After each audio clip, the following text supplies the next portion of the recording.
in a world. Now we're in a world. What up, fam? Skull and Globers, episode 16, I think it is. Not going to be a super long show. I don't feel that good, to be real with you. I do not feel that great. So it won't be a super long show, but it is about Sonar. So we're going to cover Sonar. Let me come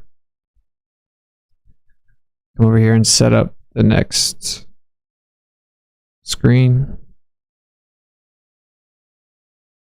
But shout out to all the legends that made it. Shout out to the ballers that came to class. I'm proud of you.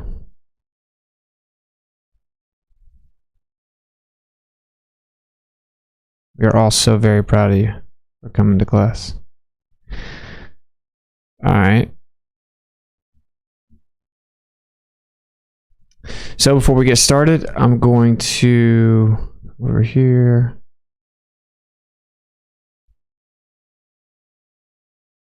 Not sure what happened.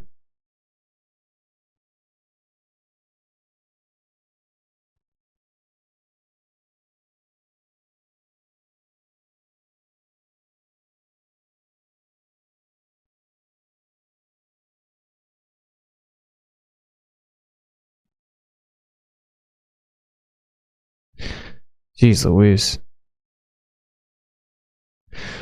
All right. We'll just do it live. We'll do it live. All right. So before we get started, I'm going to play this video. I don't know why it's messed up, but we'll fix it real fast.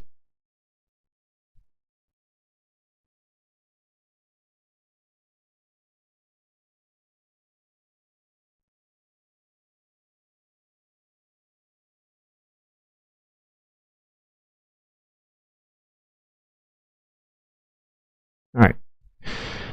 All right, so play this trailer for the summit, and then we'll get into the subject.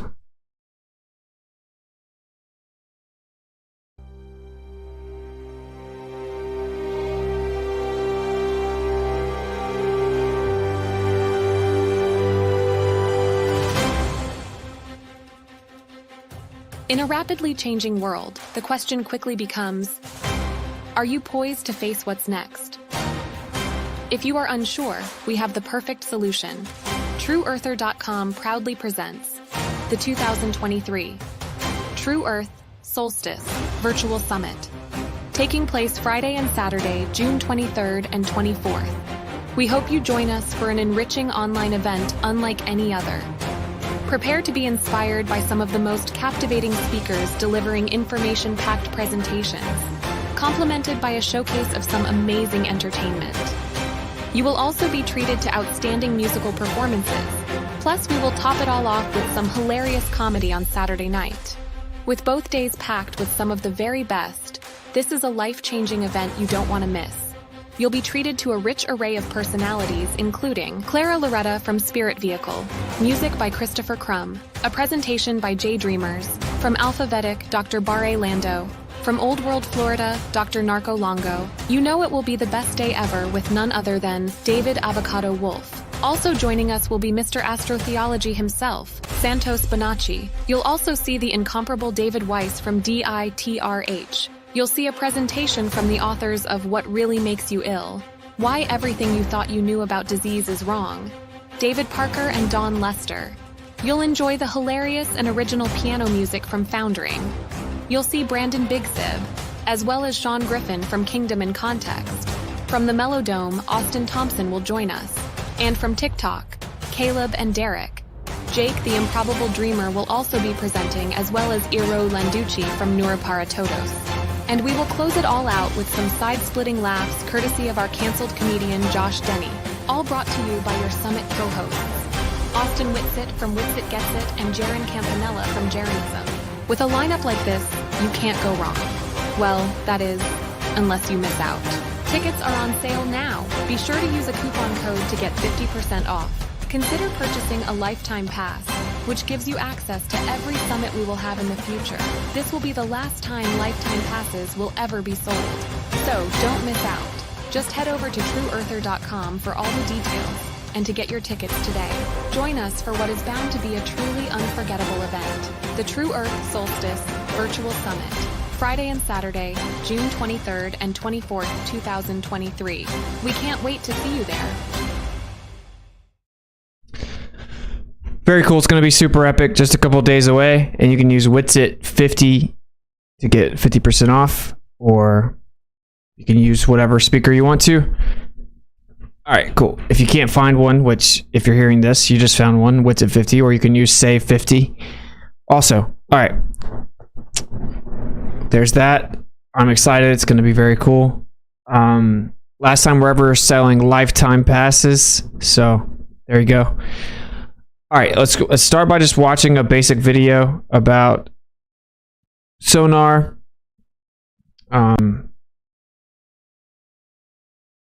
Hopefully this is the one that I remember watching. If it's just to get a basic idea of what it is, and I hope the ballers aren't here taking notes, and we will proceed to school the Globers. As to the new song, I wasn't able to get the lyric video finished, so we'll premiere the new Skull and Globers theme song next Wednesday.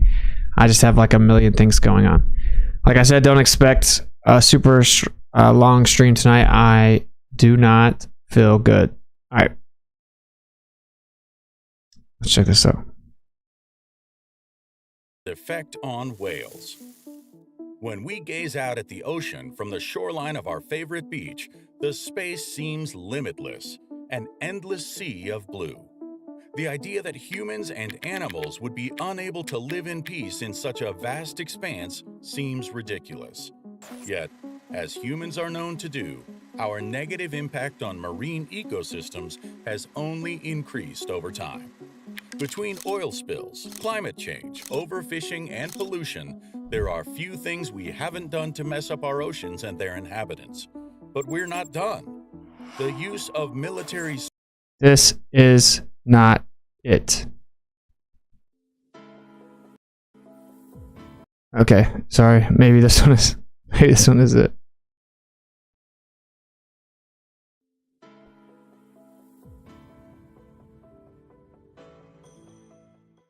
In this video, you're going to learn about sonar and how it helps us locate hidden objects. You may have heard of the story of the Titanic, or even may have seen the Hollywood film. Lame. Alright, we'll rock with this one.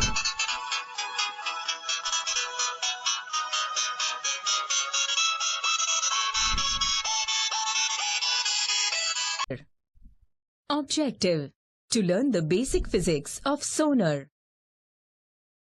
Sonar is a technique that uses sound propagation to navigate. Oh my gosh, these people are killing me right now. These are all the worst videos ever. Oh man. I remember I saw a couple that were decent basic explanations, so we'll find it eventually.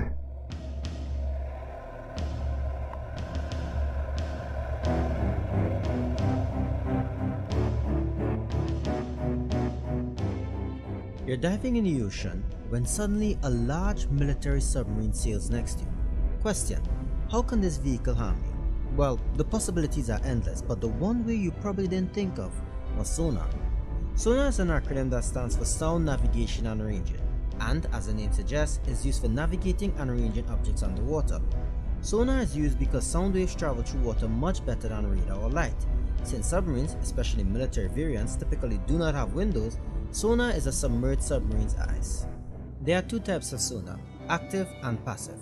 Passive sonar simply listens to the sound of the water. It listens for marine life and other ships that may be nearby or using active sonar. Active sonar, on the other hand, actively sends out pulses of sound and listens for how long they take to return when they bounce off an object. Sonar works by calculating the echoes. Once you know the speed of sound in water and the time it takes for the signal to return, you can determine an object's distance. And this is a type of sonar that could potentially harm you if you were diving next to a submarine for some reason. So how can it harm you? Well, sonar is a sound, a very loud sound. A sonar ping can be as loud as 235 decibels. To put that into perspective, the loudest sound you can hear before your eardrums rip apart is about 160 decibels. Above 194 decibels, sound waves become classified as shock waves in the air. In water, however, sound can get much louder. Getting hit by a 235 decibel sound ping will likely burst your lungs and cause your brain to hemorrhage, which in most cases will kill you. But if you're lucky enough to survive, you're probably not going to be in great condition. What about bats? Bats also use sonar and they don't burst lungs or hemorrhage brains. Well, Everyone keeps saying that the volume is low on the videos. I turned the volume all the way up. So the reason for that is simple. Bats are not submarines. More specifically, bat sound frequencies are in the ultrasonic, ranging from 20 to 200 kHz. Human hearing tops out at 20 kHz. These sounds can reach up to 120 decibels, but since they're ultrasonic, we can't hear them. Scare tactics aside, it's unlikely that a submarine will use its sonar to casually distress a swimmer, as a sonar ping works both ways. It helps you find things, but it also helps things find you. A submarine's biggest advantage is its stealth, and using what is equivalent to a massive beacon is a bit counterproductive to this goal.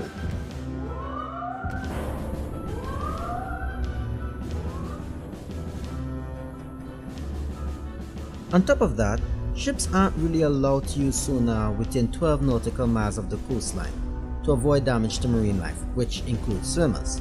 If these ships detect marine life of any kind, they have to turn their active sonar down or completely off. So perhaps submarines are not your biggest threat in the ocean. oh my gosh. Alright, they all suck. I saw one that was decent. Someone said go to my history. That's what I was doing. There's too many of them that I was clicking through earlier when I was doing something else. Alright, anyway. So let's just do this. Come over here.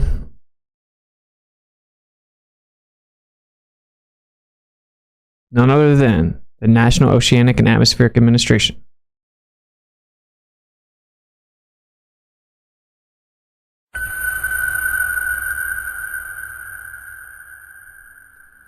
You probably know this sound from the movies. It's a submarine sonar ping. Sonar is used to see what lies beneath the waves. Today's high-tech sonar systems used by NOAA send out rapid sound pulses that bounce off the seafloor and back to scan what's below. These soundings produce amazingly detailed pictures of the unseen seafloor. Multi-beam echo sounders, shown here, measure the depth of the seafloor. Hydrographers use the multi-beam soundings to create nautical charts and produce colorful maps of the underwater terrain. In general, red is used to show shallow depths and blue. They do this using something called bathymetry. So you send out the sonar waves or the radio waves down from the ship, from the assumed horizontal sea level. It goes down and it measures the ground relative to a horizontal, assumed horizontal.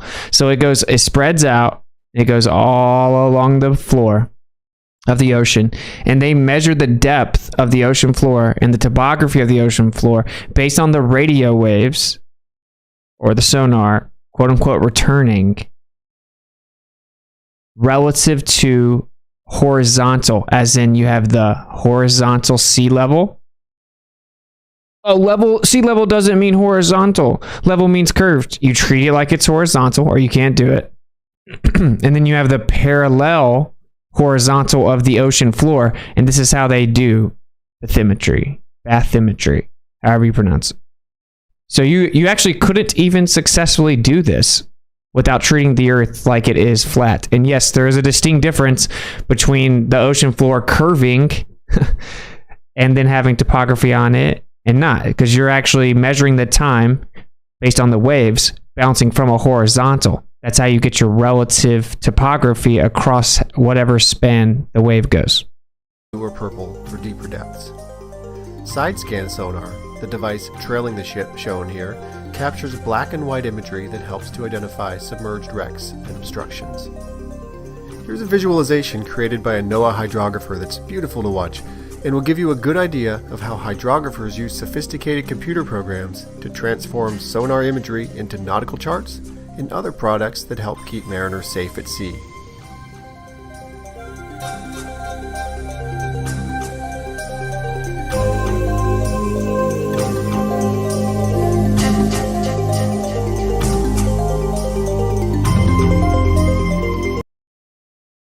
again, mapped out, assuming everything is flat. The water, and parallel to that, the ground, and then they measure topography relative to that parallel horizontal baseline.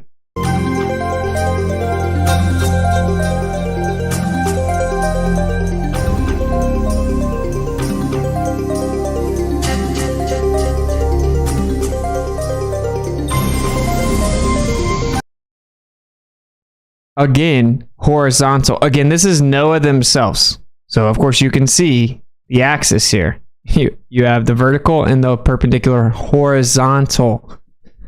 And then you measure relative to the two parallel horizontal baselines. This is the only way you can successfully map out the topography or depth of the ocean.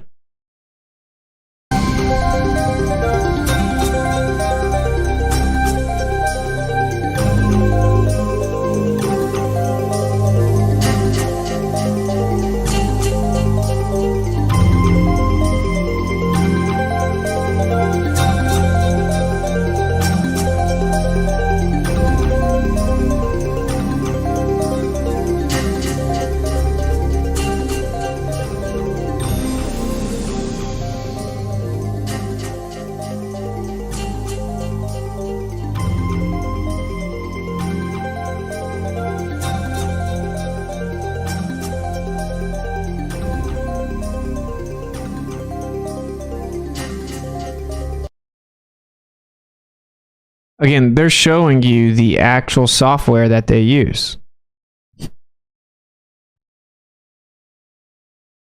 How dare you not just come back? It's fake news. Okay, whatever. So, wells also communicate with sonar. And they can go up to 10,000 miles. Take out your globe and realize that it doesn't work because the horizontal waves would have to go around almost half of the Earth that's allegedly a globe. So 10,000 miles. So as you see, the well sends it out horizontal and it goes up to 10,000 miles. So whenever we have any visual depictions of any sonar, including well vocalization, it's all on the horizontal. It's all down relative to parallel horizontals, and they communicate out horizontally. So if I was going to shoot a sonar wave, come over. If I was going to shoot a sonar wave on a globe and I'm going to shoot it out horizontally, obviously it can't just keep going out horizontally for 10,000 miles, just like the radio waves couldn't when Marconi sent the radio waves 10,000 miles. But what they say, it bounced off the ionosphere. Now, I brought this up to Globe Zealots and I heard everything under the sun, dude. Oh, well, basically they invoke ionosphere of the ocean. They say that, oh, because it's in the water, it's bending around due to refraction. They say that the top layer of the ocean acts like an ionosphere, right? Now, we actually know the efficacy of propagation of sound waves, propagation, is directly proportionate to the density of the medium. So we send these waves out up to 10,000 miles just horizontally. When we map out the ocean, we treat the water like it's horizontal. So you hear the talking point, of course. Well, we call it's sea level, but level doesn't mean straight or horizontal. It means basically equal height above a certain point. And so level means curved. Okay. In order to establish sea level, we assume horizontal. We extend the horizontal line out all the way adjacent to land masses, literally. And then we measure vertically above the horizontal to get elevation. Then when we want to map the ocean floor, we go on top of this sea level, which is a horizontal baseline. Objectively, you can't get anything on the Earth no elevations, no sea level readings, nothing, without using horizontal. It's because the Earth is a plane. The Earth is horizontal. Duh. You go to the horizontal baseline that is the sea level, the top of the water, and then you send waves out that span down to the ground, and then they bounce back up, and you measure the depth, and it also helps you with their software to map out the topography of the ocean. Well, how would it do that? Well, based on the amount of time it takes to get it back, you can get an idea of the depth. Based on the duration of signal, based on the medium, you can figure out the distance. Okay, so then they're getting all these different distances, and that gives them a topography, right? Because say it takes a little bit shorter time over here, it's because there's on the ocean floor, it's higher up, right? So you're mapping out the topography very intricately by sending these sonar waves down from an assumed horizontal and then measuring relative to that horizontal in the parallel horizontal. And so then you're actually measuring, adding and subtracting relative to that. That's how you do it. So you couldn't accurately map out the topography for any decent span at all, right? Without accounting for the curvature of the Earth. But they don't. They don't. And they do map out the ocean floor. Now, obviously, not in the deepest parts of the ocean. And we also know that the ocean floor is incredibly flat. Incredibly flat. Like, mind-blowingly flat. The ocean floor is flat. Flat doesn't mean flat, it's just insane.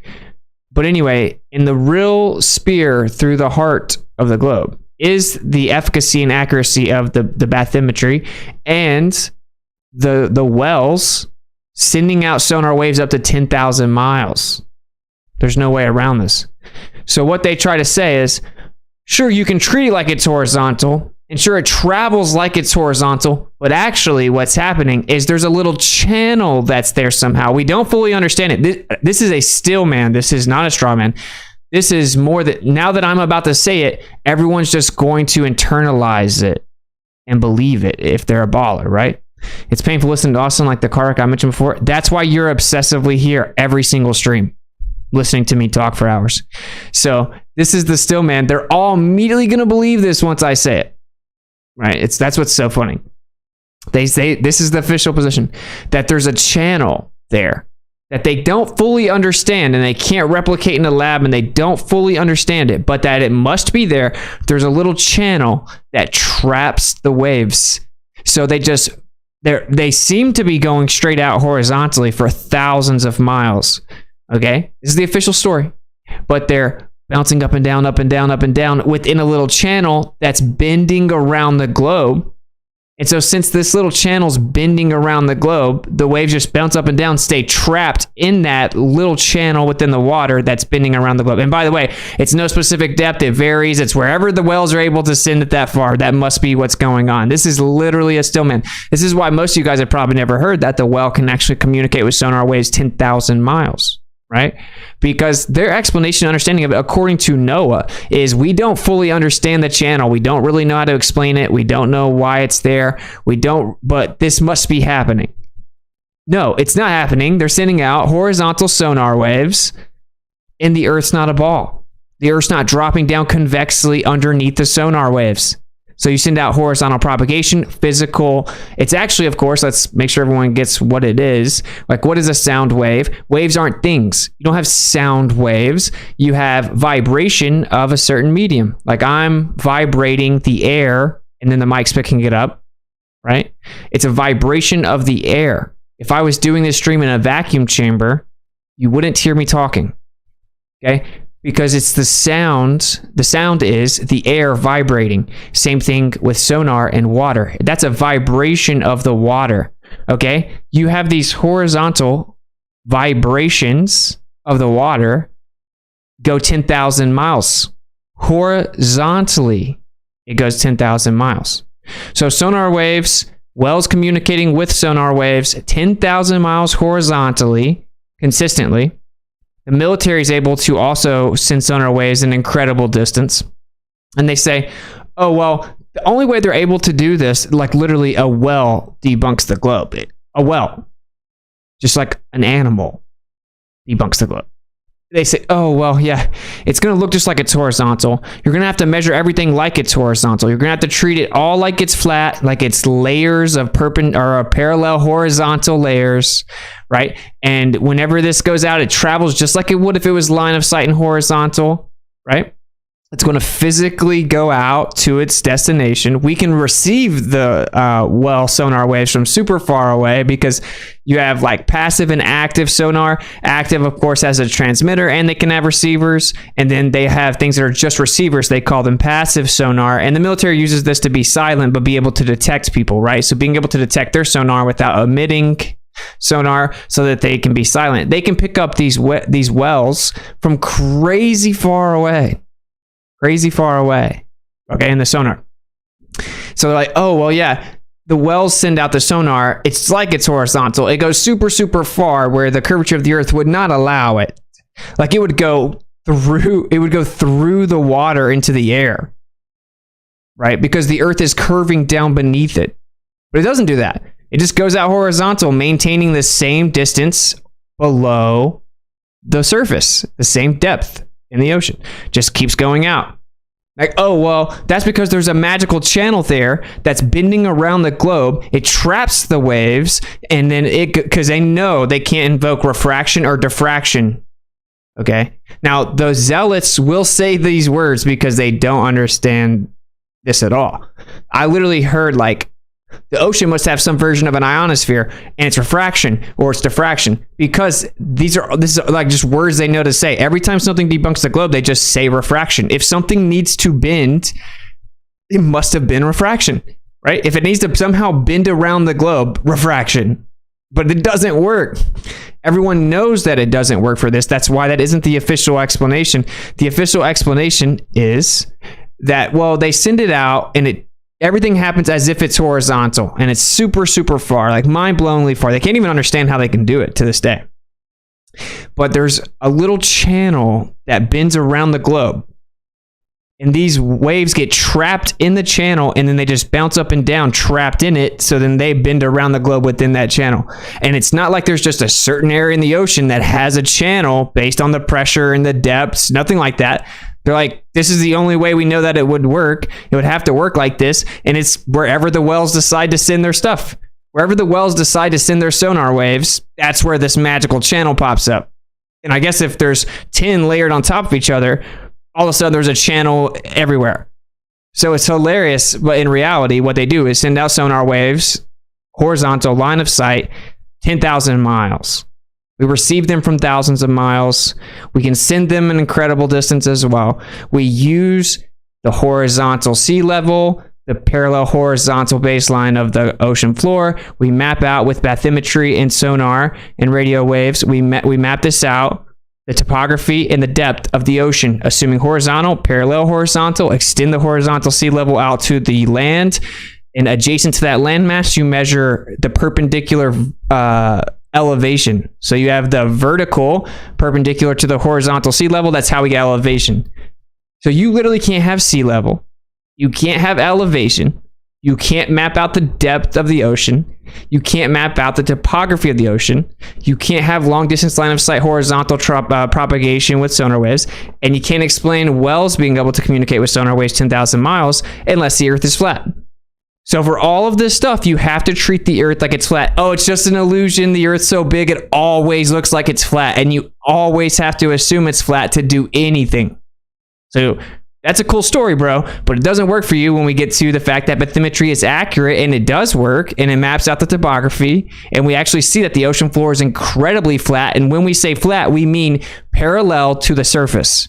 Oh, well, that's what it would be like on a ball. If the ball is curving and the ground is curving, it's going to look like it's flat everywhere and parallel to each other horizontally, but actually it's not. Okay, well, how do you send the waves down from a singular point if the ocean floor is curving down away from the boat that sends the waves down? That means as the waves go out, the earth is dropping down in each direction. So you couldn't just measure with the horizontal baseline. You couldn't just use an axis with a vertical and a horizontal and then measure the waves coming from a horizontal baseline to get the topography. because you would have to account for the ground dropping beneath you. They don't, and they can map out the topography, and they can map out the depth. So there you go. Like literally, the way that we map out the ocean floor debunks the globe. And even worse than that, the ocean floor is incredibly flat everywhere. How much flat does it take to make a ball? So, and this is, people will get uncomfortable. They won't know anything about this. They'll just try to say you're stupid because they're like, something as simple as wells, Witsit must just be wrong and stupid. There's no way. I just told you the best explanation from the globe, which is we don't know. This is according to NOAA. That when the wells send these waves out 10,000 miles, there must be something that's trapping the waves and bending it around the ball, but we don't understand it. We can't replicate it. We can't predict it, and we don't even know exactly what it is. But there must be some type of ducting going on within a channel that bends it around.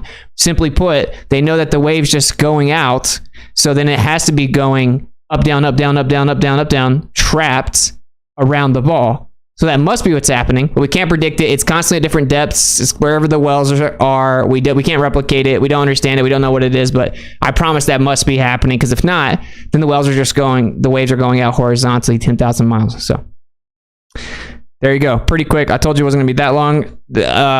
It debunks the globe. Now, I know that they're not going to accept it, and they're going to try to gaslight and, ad hom, red herring, blah, blah, blah. It doesn't matter, though. It doesn't matter. So we're just going to watch this video one more time from NOAA themselves, showing you how they map out the ocean floor. It doesn't matter what someone has to say about it. This is the facts. This is the only way to do any of the stuff we just discussed, is to treat the earth like it's flat. It's the only way. No, it's not because the math is simpler. It's because it's the only way to do it. You get different results if you assume that the ocean floor is bending convexly in all directions, consistent with the radius value of 3959. Obviously, I don't know if I can put this any other way than this. Okay. You have a boat. Okay. The boat is going to send out radio waves, or sonar. Here you go. The boat is sending out sonar, so it goes out like this. So here's the boat, sends out the waves. The boat's position doesn't change. It's right here. The waves spread out. Okay. Now you have the surface of the ocean, and then you have the floor of the ocean. So I'm the surface of the water, and then the floor. Okay. And these are treated as parallel. This boat sends out the waves down in each direction, and then they read the duration of signal relative to the medium, which is water, right? And that's how they get the topography and the depth, measuring it relative to the horizontal, the parallel horizontal. They do not account for Earth curvature. It's like, oh, well, it took much longer 5 miles in that direction, but we have to account for the amount of drop in 5 miles of Earth curvature and then figure out, oh, this is a topography based on the drop. That doesn't work. They have to treat it like it's parallel horizontals. And that's how it accurately maps out the topography. Now, we sometimes can even put things on the floor to verify the bathymetry methods. Okay, so let's just look at NOAA again to show you that they use an axis, a vertical and a horizontal. That's how they do it. So, I'm sorry, bro. It's okay. Nuh-uh. Refraction. Oceanic ionosphere.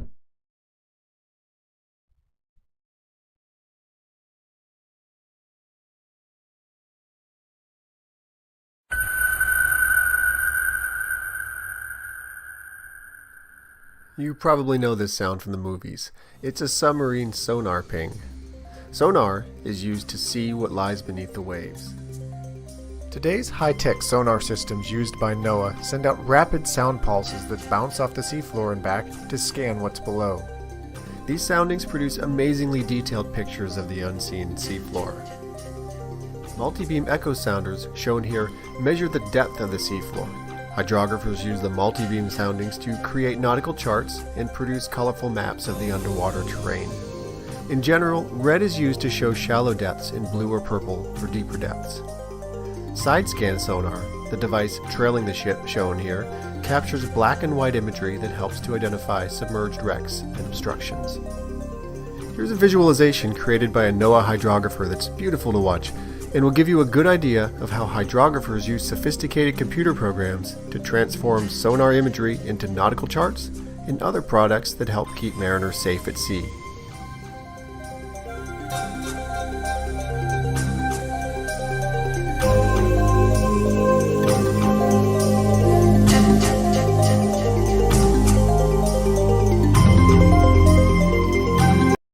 Wait, where's the curvature?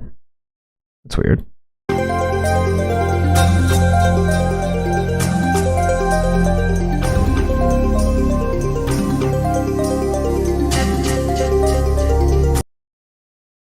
Wait, where's the curvature? That's weird.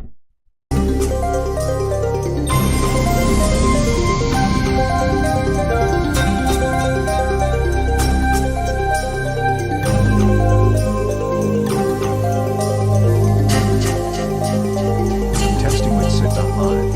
You crush even when you don't feel good. Thanks for all you do, bro.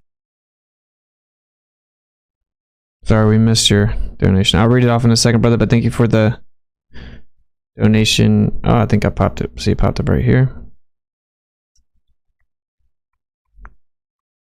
I'll read it in just a second, but thank you, Run Boston Bear. Much love, brother. Wait, where's the curve? That's weird.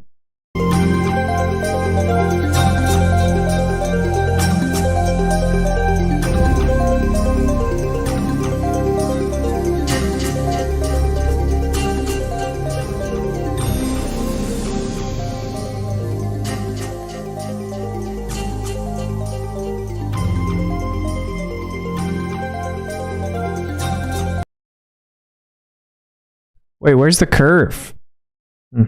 That's weird.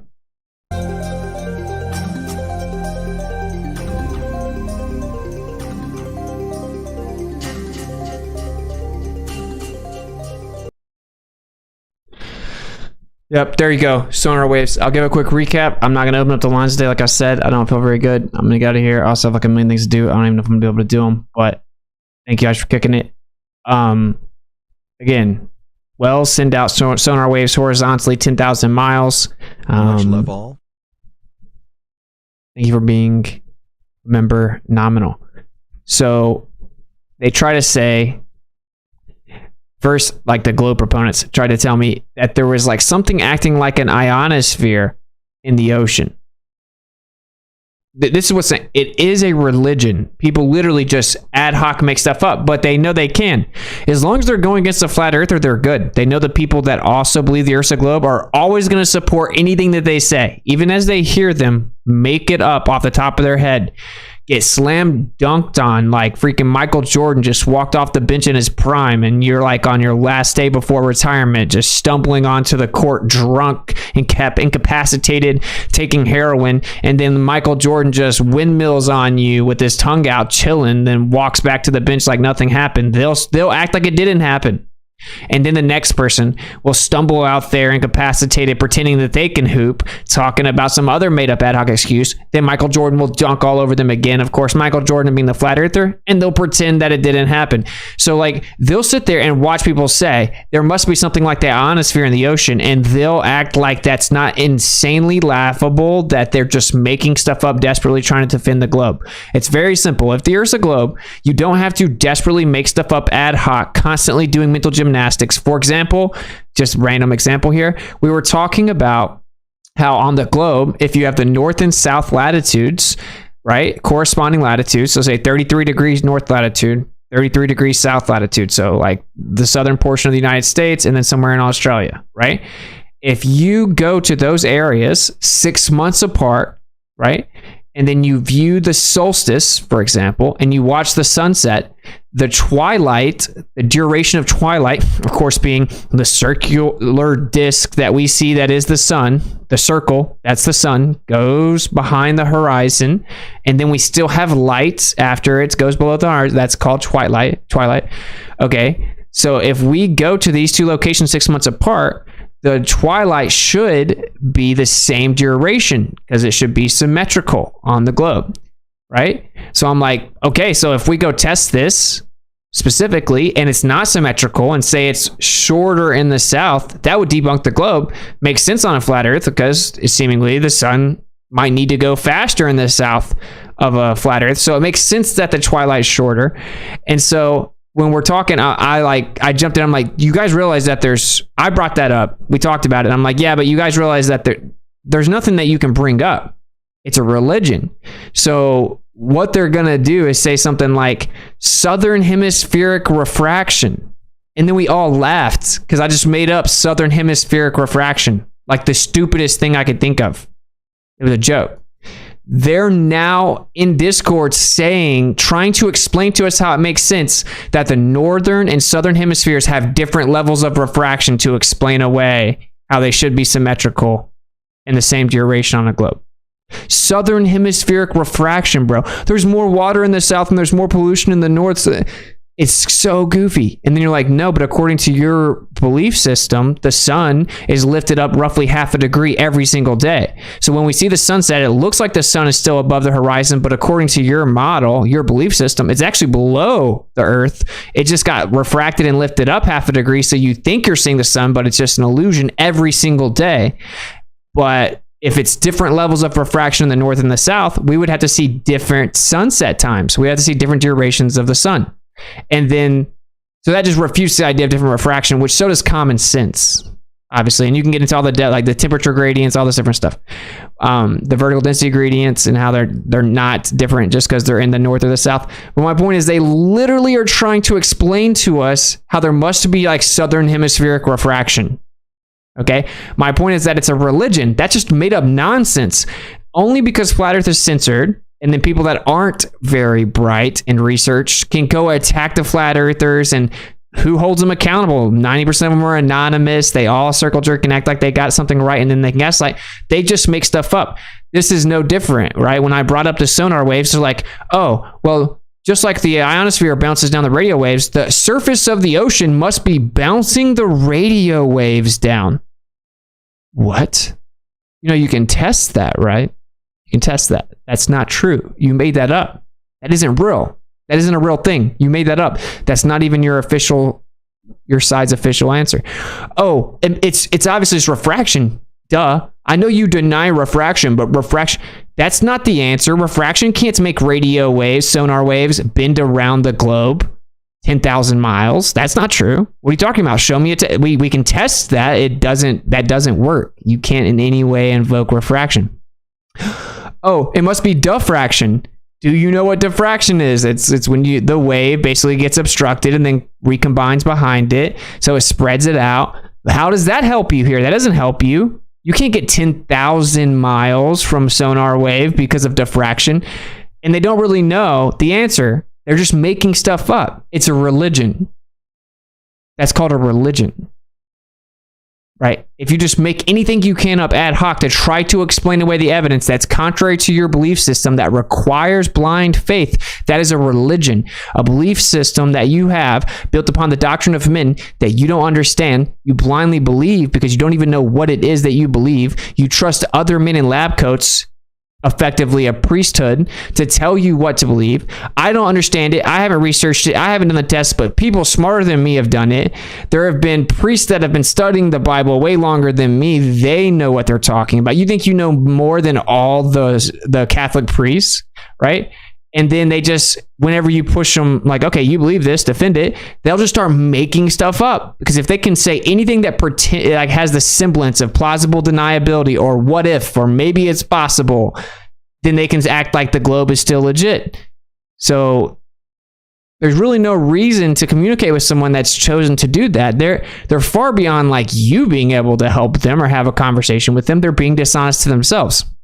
All that to say, they do the same thing with the sonar waves. In conclusion, because I'm about to get out of here, wells can send sonar waves over 10,000 miles, right? And it just horizontally, you can't invoke some oceanic ionosphere. That's the most stupid thing I've ever heard. Nor can you invoke refraction, nor can you just say diffraction. So what do they say? They say that it's basically, now they'll say that ducting in a way can be called refraction because it's bending, right? But it's not refraction. They say there's like a little channel like a little path within the water that traps the sonar, and they can call it ducting. Some people call it ducting. This is what NOAA's official explanation is. There's a little channel because the waves just go out horizontally 10,000 miles. Falsifies the globe. So what do they say? Well, it has to go around the globe somehow, or the Earth's not a globe. There must be a little narrow band in the water that we can't define, we can't explain, we can't find, we can't replicate, and it's never in one location. It's wherever the well decides to send it out. There has to be a little band, a channel in the water that traps the sonar, and that band is bending around the globe. So as the wave goes out, it gets trapped inside that channel that's bending around the globe, so it brings it all the way back around the globe. But we can't really explain it. We don't really know why it happens or how it works. We can't find it, and it's not ever consistent. And depending on how many wells you have at different depths, I guess they're everywhere. We don't know what it is. This is the official explanation from NOAA. So, okay, that's all made up pseudoscientific nonsense and religious begging the question. It must be bending around the globe because I believe the Earth's a globe. Therefore, there must be something causing it to bend around the globe because the Earth has to be a globe. So, since I believe the Earth's a globe, that means it is bending around the globe somehow. Okay, that's called begging the question. So, thank you. No problem, brother. And then we also have, again, bathymetry. You have the boat on the sea level, which is horizontal, extending adjacent to the landmass. You measure elevation above the horizontal sea level. That's how we get elevation. We measure a vertical distance above a horizontal that extends all the way out to the landmass, adjacent to the landmass. Then we measure the perpendicular distance above the horizontal. That's how we get elevation. And that's how we get sea level, right, with the horizontal. We treat it like it's horizontal. We have to. We then map out the layers of the ocean as parallel horizontal layers. We then take the ocean floor and start with the baseline of a parallel horizontal, meaning you have the sea level, the surface, and the floor. They send radio or sonar waves down, and then they map out the topography based on how long it takes to come up. It's going to take longer to come up if it's going out, if it's spanning out on a globe, because the globe's dropping down away from it. So it's going to take longer, but they don't account for any drop or curvature. They just measure it relative to a horizontal baseline and accurately map out the ocean floor, which is one of the most flat areas in the entire world, the abyssal plains. All right, there you go. There's a recap. Sonar debunks the globe. They can say nuh-uh all they want to. They can make up stories all they want to. It doesn't somehow change it. Let me come read this real fast. Testing Witsit.live. You crush even when you don't feel good. Thanks for all you do, bro. Thank you for the generous tip from Boston Bear. Thank you, brother. All right, we're good on Rokfin. All right, I'm going to get out of here because I'm tired. I don't feel good.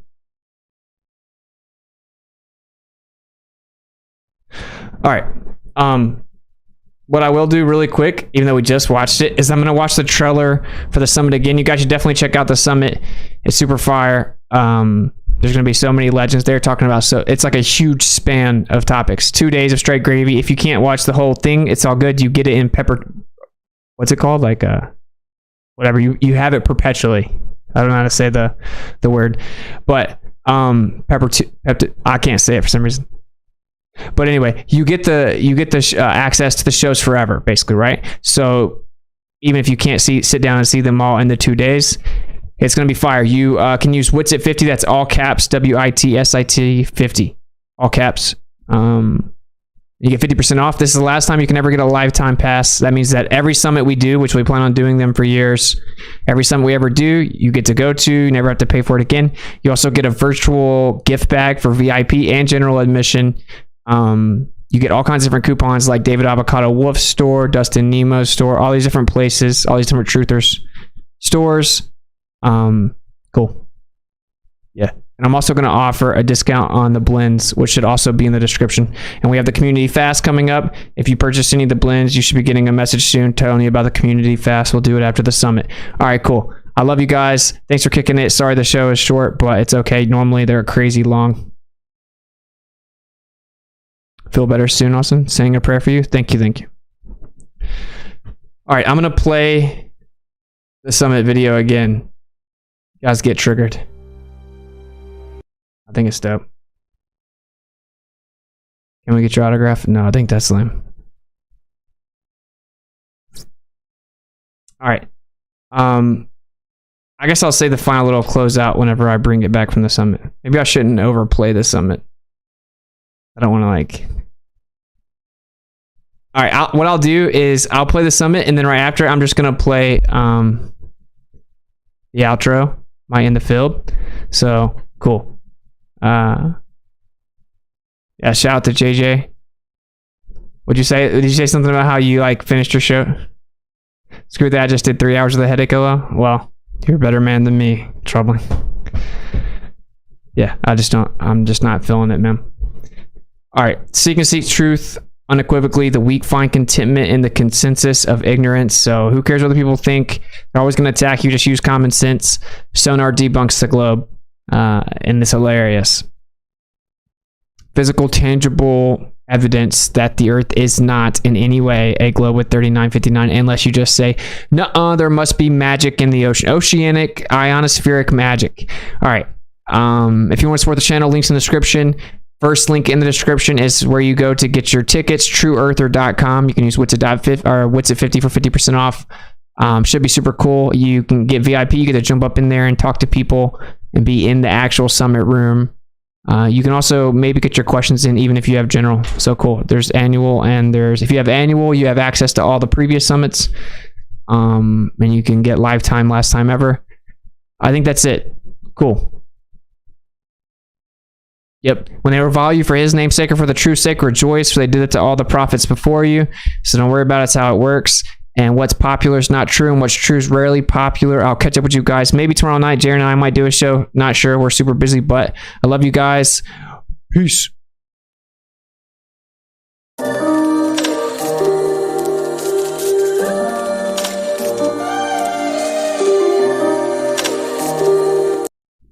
Oh, I'm back. Feel better, brother? Thank you, man. I played the wrong one. I'm playing the summit, and then I'm playing my outro. Shout out. What's the thing? Feel better? Thank you. Yeah, shoot up a prayer. All right. We're going to play the summit, then we're going to play the outro, so I'll catch up with you guys later. Peace.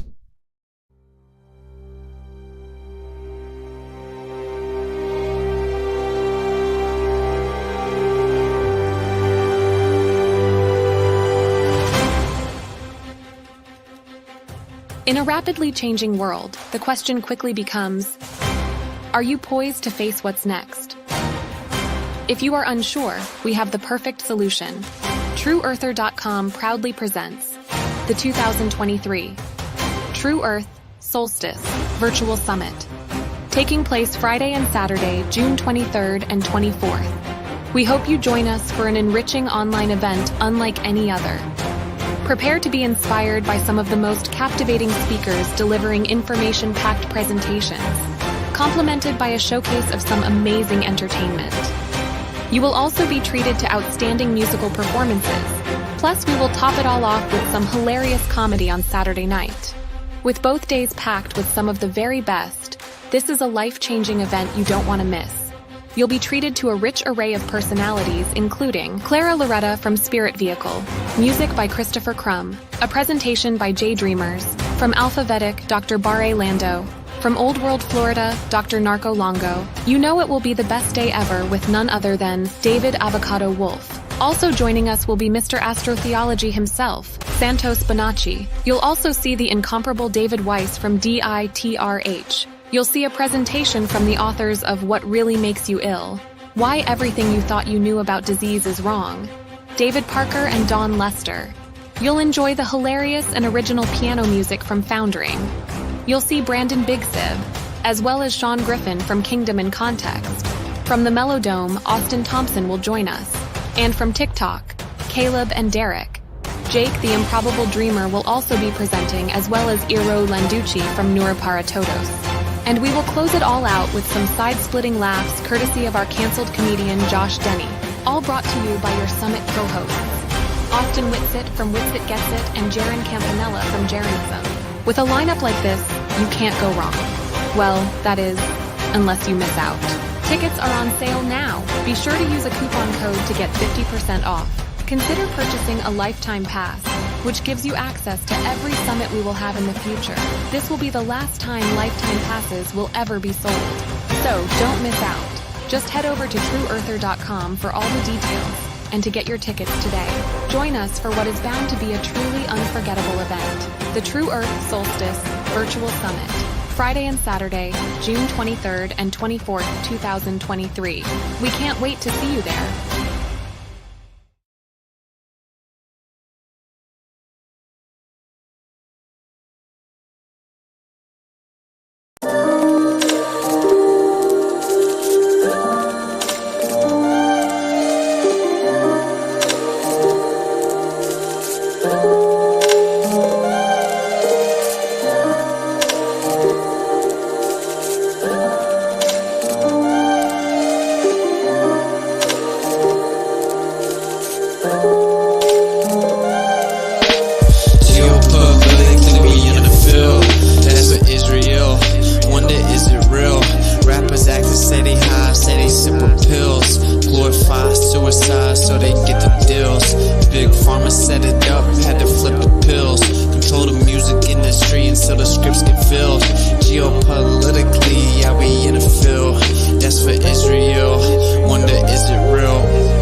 There's a surplus, but they tell us there are shortages. Credit economy mortgages, dollar that's supported with empty fortresses. But what's important is this: we port and ships important gifts. Of course it is what extortion is, in accordance with an assortment list of foreign tricks we ignoring, which informing this, informant this.